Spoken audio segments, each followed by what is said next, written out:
We were surprised to learn that there's an epidemic of injuries among young athletes in America.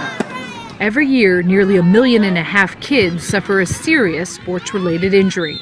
By the time these kids are 12 or 13, they know someone on their team who had an ACL injury. And to have multiple ACL injuries is almost the norm now. It is crazy to me that all these 12-year-olds know what an ACL is. I mean, this is the new norm. Yeah, it's almost like they're not even surprised. There it is. Many of these overuse injuries happen in kids who are encouraged by adults to play only one sport all year long. He's playing with a sprained ankle? No, he can stand and he can throw still. And because his foot hurts doesn't mean that he can't catch a ball. So you put a Band-Aid on him and out he goes. Out he goes. You have to be healthy in order to take the field at any level. And we were surprised to find out there's an epidemic of injuries among young athletes in America. Every year, nearly 1.5 million kids suffer a sports-related injury serious enough to warrant a trip to the emergency room. Our story tonight is not about the football concussions we've all heard so much about, but something that actually harms many more kids: overuse. A young baseball player throwing too many pitches, for example, or a girl playing too much soccer on still developing knees.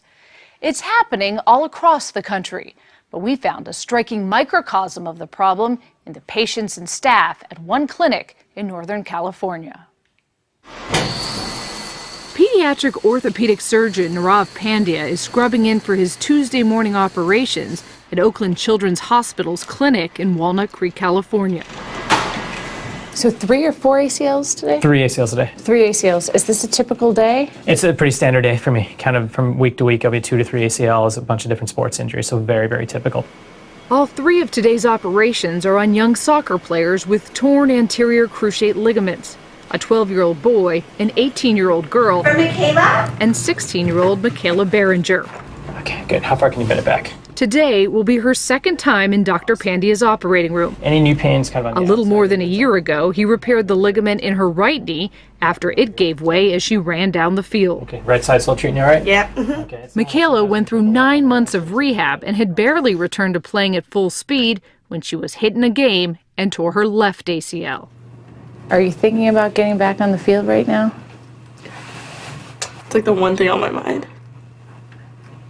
That you want to get back out there, or whether you should or not? Both. Yeah.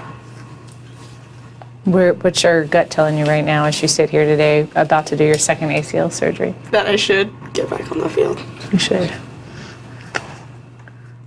And why is that important to you? It's like my life. It's the only thing that I'm really passionate about. Mm-hmm. And I have a great support system. I have a great team. I have great parents, great friends that are telling me that I shouldn't give up. And I don't want to. Michaela is just one of thousands of female soccer players in America who'll suffer a torn knee ligament this year.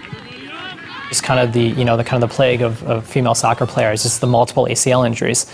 It's just such part of the sport, and by the time these kids are 12 or 13, they know someone on their team who had an ACL injury, and to have multiple ACL injuries is almost the norm now.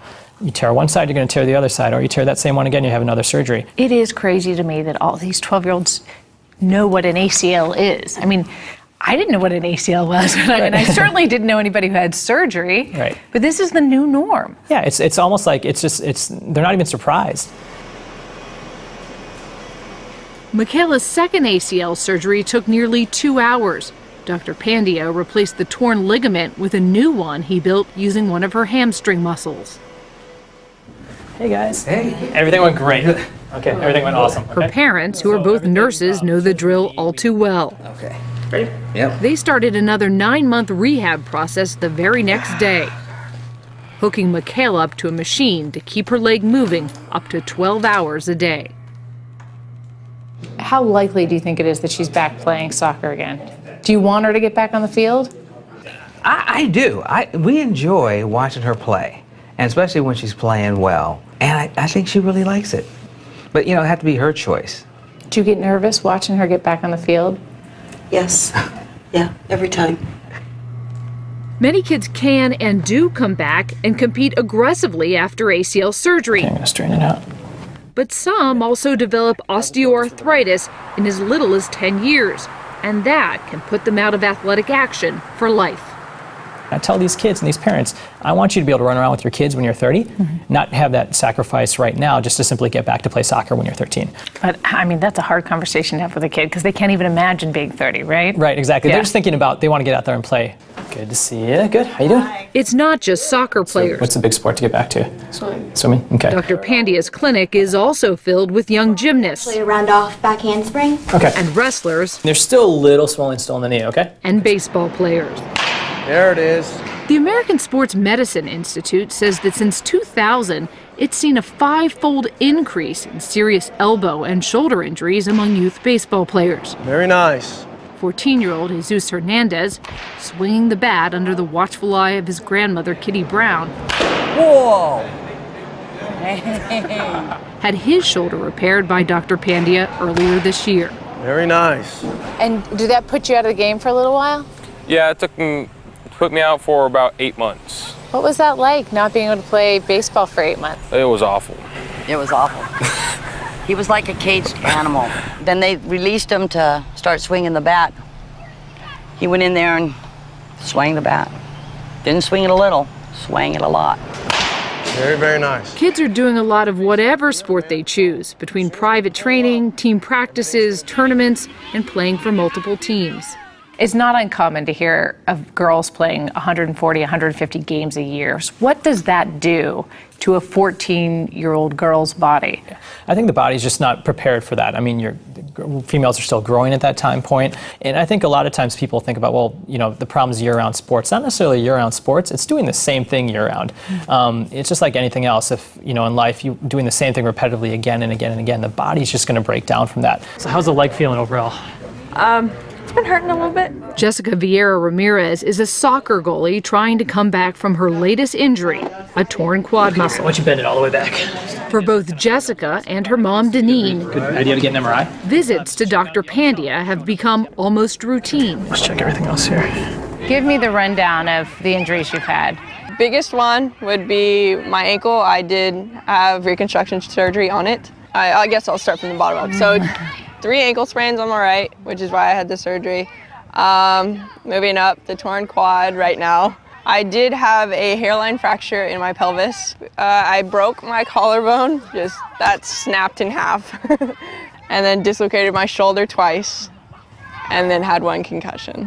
When she starts from her toes and comes up to the top with all the injuries, do you ever think, enough's enough? Well, you know what? I've seen kids get more injuries and they don't play sports. Jessica used to play multiple sports, but a few years ago she was pressured, like so many other promising young athletes, to specialize. I would say freshman year of high school, I had to make the choice between soccer and basketball. And I really tried doing both, but the varsity coach for soccer is just like, no, you really gotta just choose one now. Jessica, who has dual U.S. and Mexican citizenship, developed into a good enough goalie to be invited to play for Mexico's national youth team.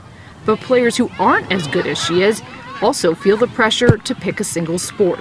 How early are kids specializing now? I'm seeing kids as young as 7 or 8.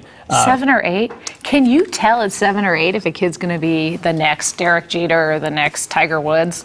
Not at all. And I think that a lot of parents, they kind of see stories. They hear about Tiger Woods and they hear about these people who started playing sports at a young age, and they feel that that's the way that they need to go. When I was growing up, it was in high school, for example, it was the 3-sport athlete that was idealized. If you had letters in 3 sports, that made you the epitome of what an athlete was all about. Professor Jay Coakley is the author of a widely used textbook on the role of sport in society. He says most athletes today don't get the chance to play multiple sports.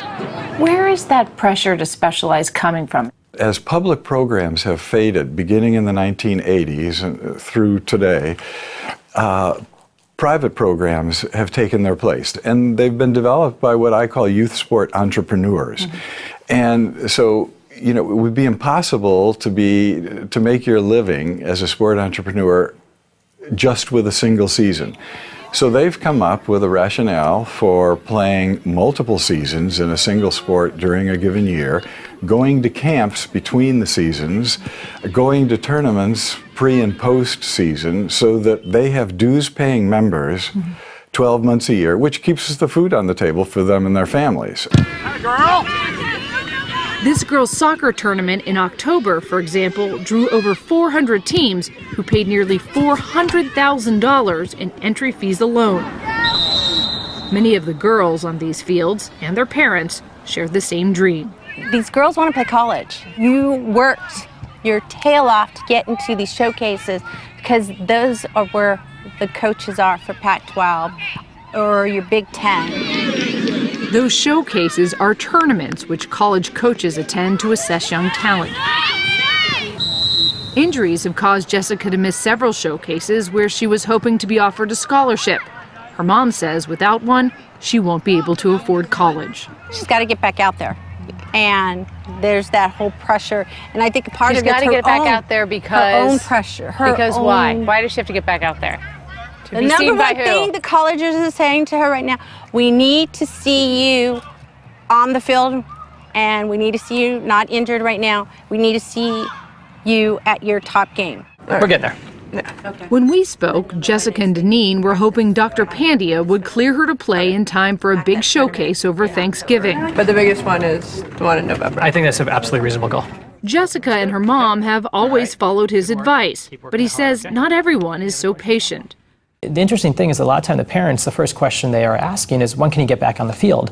What does that tell you, that the first question out of some parents' mouth is, how quickly can you get back on the field? I really think it totally tells me where parents' priorities are. And I think it all comes from a good place. I think that a lot of these parents want their kids to succeed. Well, my kid's on that path to become a professional athlete, or he wants to get that Division I scholarship. And it's like, you know, your son just had a major injury, you know, or your daughter, and I think that's it. Really, our priorities are not in the right place. And there are plenty of leagues and coaches and companies pushing those misplaced priorities, with everything from year-round youth tournaments to slick video resumes I go to Jackson Liberty High School. for young players hoping to impress college recruiters. We've institutionalized this system within which these sport entrepreneurs are not deliberately deceiving parents, but implicitly they're deceiving them by saying that they can take them to where the parents want their children to go. The next level. The next level. What they may not tell parents is just how hard it is to get to that next level. In soccer, for example, there are just 2,000 college scholarships a year and hundreds of thousands of kids chasing them. If you were going to a racetrack and there was a horse that had 100-to-1 odds on it, you'd never bet on it. But people are making that bet on their children every day. Y'all good? Yeah. All right. Kitty Brown is making that bet on the baseball dreams of her grandson, Jesus. What do you want for your grandson out of all this?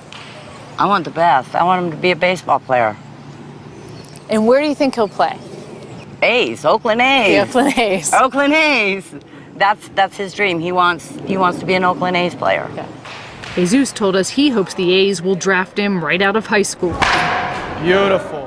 The odds of getting to Major League Baseball are so small. Why do you think you might be able to do it? Because I could hit better than most of the kids my age. I look at all the other kids and how they hit. It's not like mine. Let's get back up the middle. That's where the money is. Beautiful. Very nice.